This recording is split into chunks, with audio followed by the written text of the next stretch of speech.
High, আগের ভিডিওতে তো দেখালামই যে পার্সেলটা এসেছে আর সেটা আনবক্সিংও করে ফেলেছি।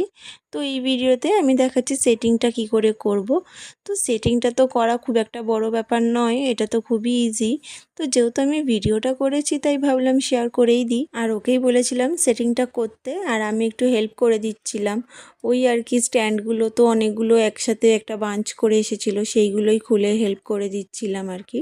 আর এই স্টোরেজ বক্সটার না অনেক রকম কালারে অ্যাভেলেবেল ছিল, একটা ছিল মাল্টি কালার, তো আমরা এটাই নিয়েছি।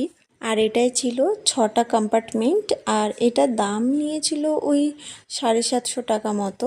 আর ওকে আমি বলছিলাম যে ক্যামেরার দিকে অ্যাটলিস্ট একবার তাকাও, কিন্তু না, ও তো মাথা নিচু করে শুধু নিজের কাজটাই করে যাচ্ছে।